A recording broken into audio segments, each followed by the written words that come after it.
Hello, I'm Dan Gibson, and in this video series we are going to examine the question, how did the early Muslims calculate the Qibla direction of their mosques?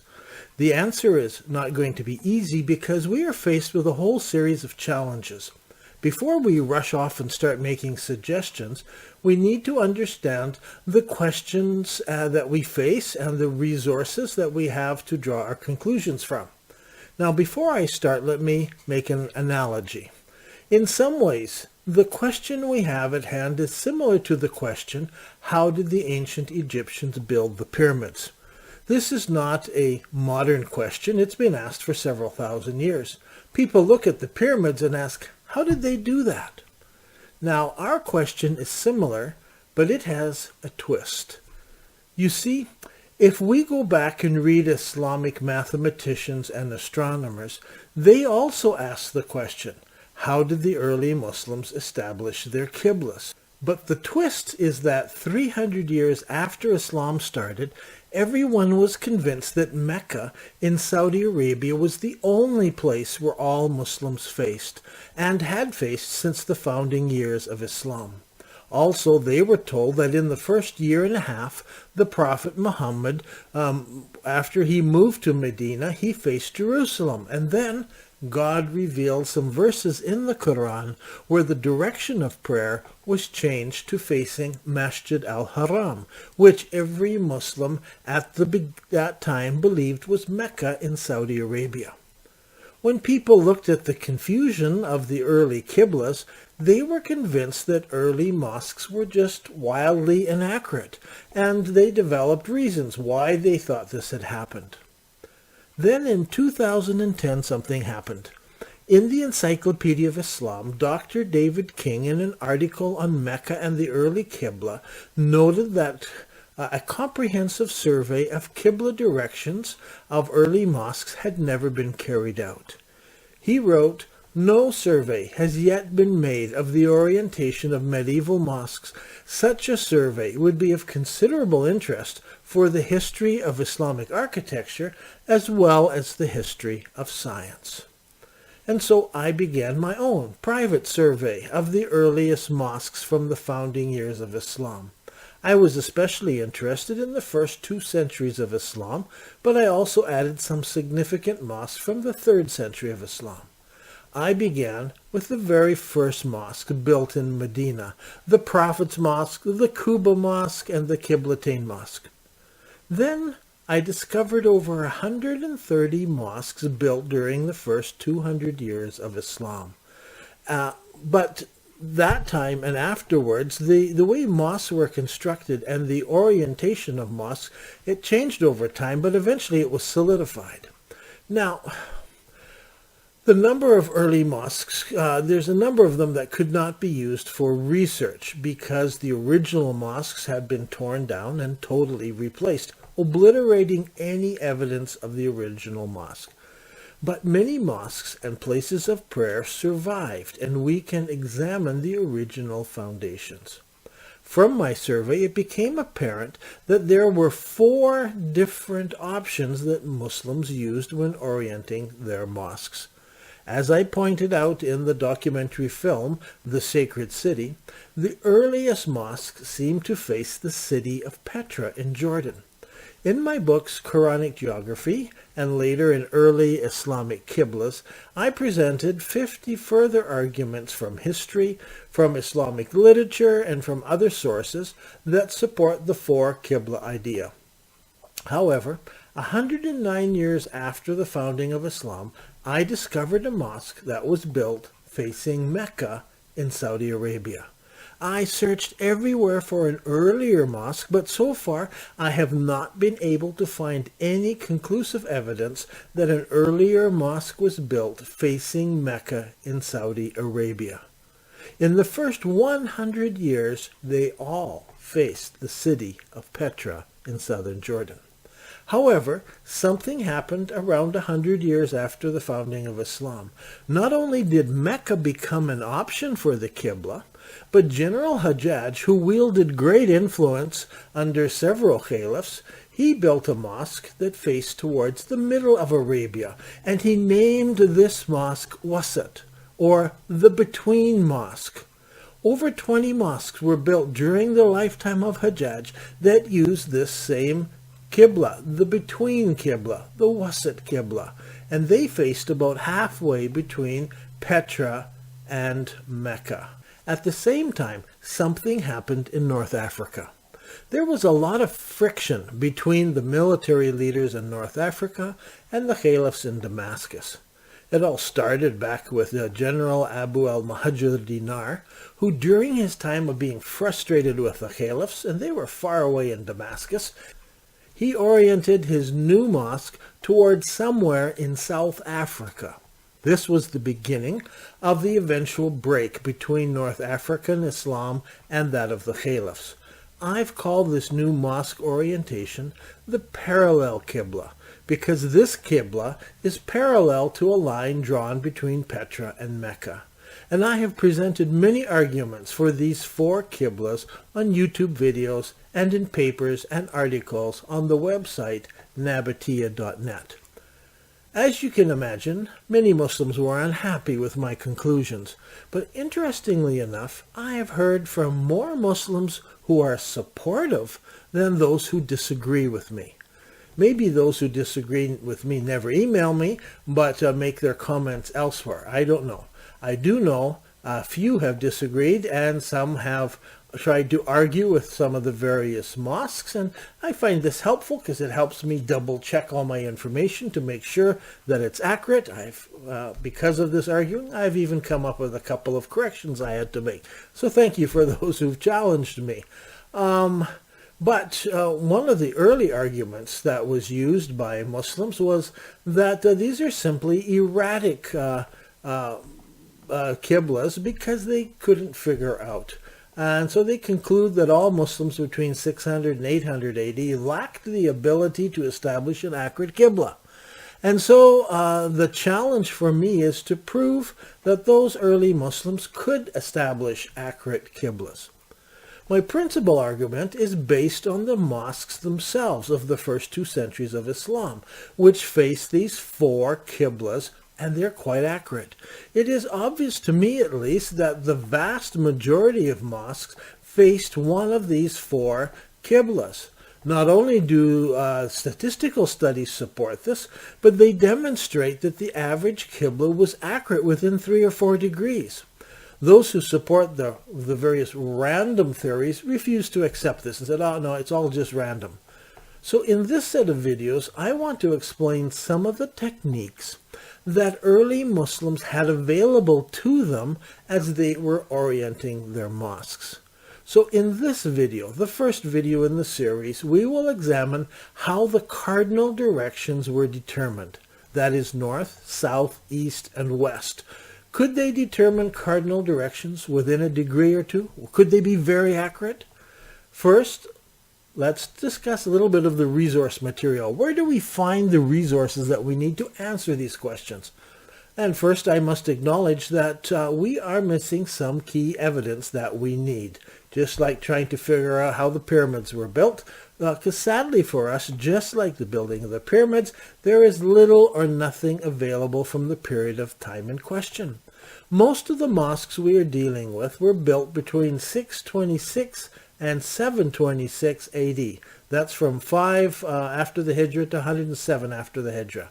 We have no Islamic literary sources from this time period. None whatsoever. 100 years and not a single Islamic book or manuscript exists from this time period except some pages of the Quran. For example, the bits and pieces found in Sana'a in Yemen have been carbon dated to somewhere between 570 and 665 AD. Now remember, carbon dating always gives us a range of dates. You can't arbitrarily choose one end of the spectrum or the other end. The most accurate is the middle date, given or take a few years. In this case, it's 50 years on either side of the date. Now remember, those dates provide us information about when the animal was killed. After that, the skins were dried, they were cured, they were treated, and then they were available for writing on. Now, how long they hung before somebody bought them and used them for writing material is anybody's guess. Today it's possible to obtain skins that are hundreds of years old and use them for writing on. That's how forgeries are made. So even with carbon dating, it is possible that the animal was killed in 570, but it's also possible the animal was killed in 665, 100 years later, and it's possible that the skin was hung in a shop, maybe for another 10 or 20 years. We don't know. So the Sana manuscripts could be as late as 700 AD. Another date to remember is that the Sana mosque wasn't built until 705 AD. Sometime after the period, an order was given that old Qurans were to be gathered up and destroyed. It appears that someone couldn't bear to destroy those Qurans, and so in Sana, in the mosque, somebody gathered them up and stuck them in a crevice in the mosque, which was eventually plastered over. Now remember, Hajjaj didn't start building his between Qibla until this very time, so it may have been during Hajjaj's time that pressure was put on people to disregard the old Qurans and accept Hajjaj's new updated Qurans. So dating the gathering and destruction of the Quran is not exact because it appears to have happened several times in early Islamic history.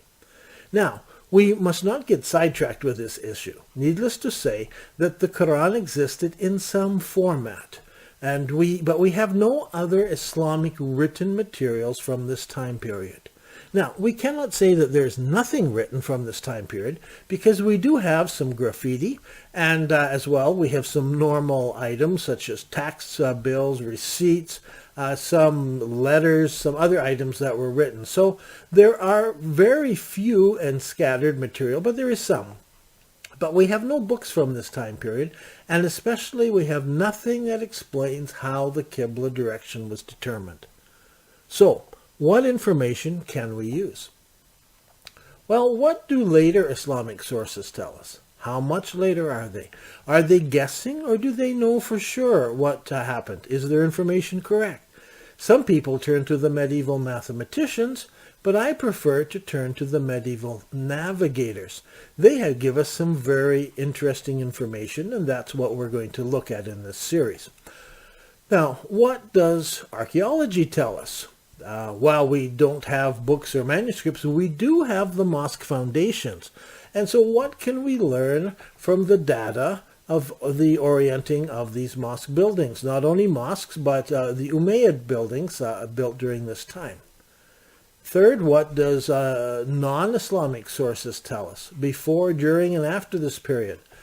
For instance, if the Nabateans developed their knowledge of navigation several centuries previous to the founding of Islam, what can we learn from the histories of the Egyptians, Greeks, and Romans and Persians who wrote about the Nabateans, or even from India and from China? Do they tell us anything about the Arabs and how they navigated? Next, we have what was the common knowledge of that time? And then fifthly, was there any specific knowledge that the Arab Nabateans knew? How advanced was their science of navigation? How far had they traveled? And sixth, was there any attempt on behalf of the Nabateans to deliberately hide their knowledge and keep it safe, as you would do in a guild or a group of people who are trying to keep this knowledge safe? Perhaps those who built mosques and picked Qiblas were a special guild. There's lots of questions, and so it's important for us to understand the larger picture as we tackle the specifics of Nabatean and later Arab navigation. So the first issue I want to deal with is, could the Arabs at the time of the founding of Islam accurately determine the four cardinal directions, north, south, east, and west? Several people have written me, and they've asked about the magnetic North Pole. Since the magnetic North Pole has shifted over the years, would that not have affected the Qibla direction? Now, this question assumes that the Arabs setting the Qibla were using a magnetic compass to find the North Pole. However, from history, we learned that compasses were not generally known in the Middle East until 600 after the Hijrah, or around 1200 AD. The mosques built during the first 100 years of Islamic history were built hundreds of years before this.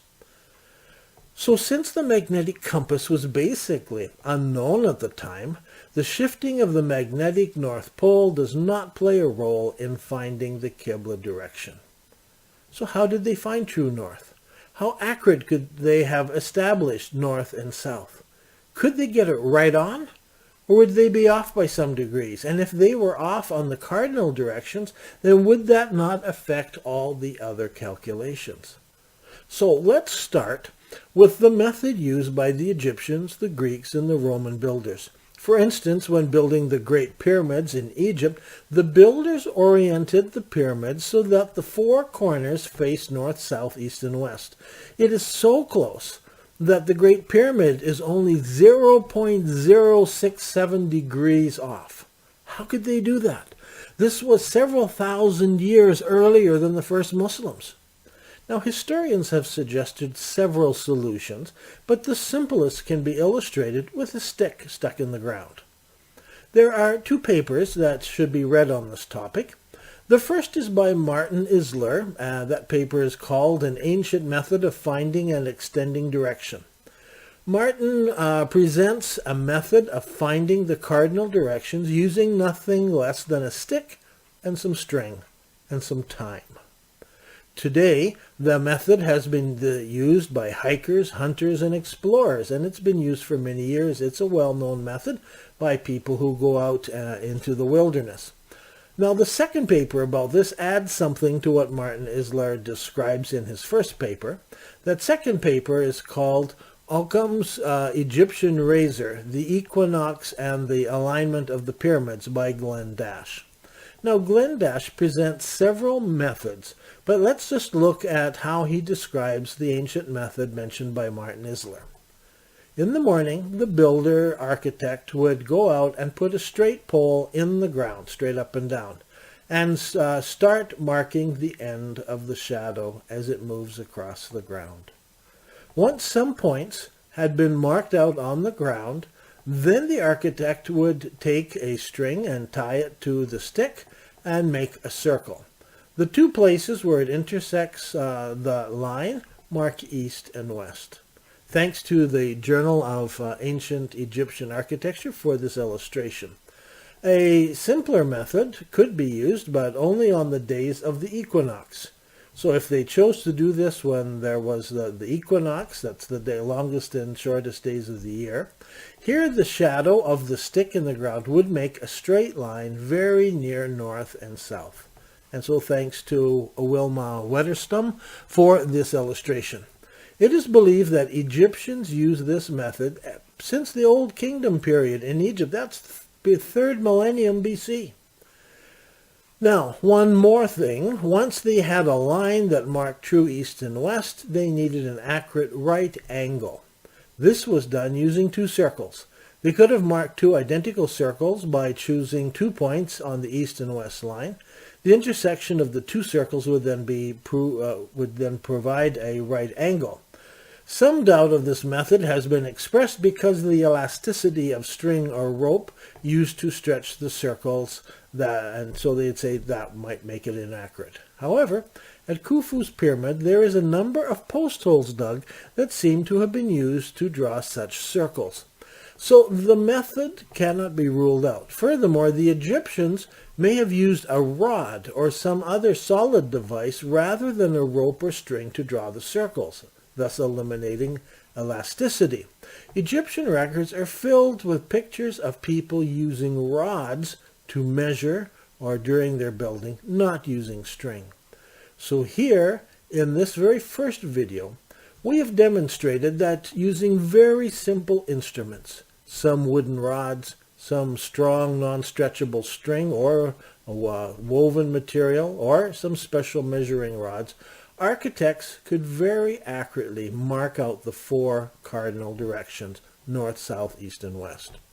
This is why I found it very strange that some historians like Dr. David King and others suggested that the ancient Roman city was laid out according to cardinal lines, such as Roman Cordoba. Well, this is approximately true. The Romans had the ability to be much more accurate. If they were aiming at true east and west, they could have done a much better job. They had the tools and they had the knowledge to be very accurate. So I hope this has demonstrated to you that Arab architects could accurately find the four cardinal directions. If they wanted to align buildings to north, south, east, or west, they could do it very accurately. The fact that the vast majority of Qibla directions are not close to the four cardinal directions illustrates to me that something else was going on.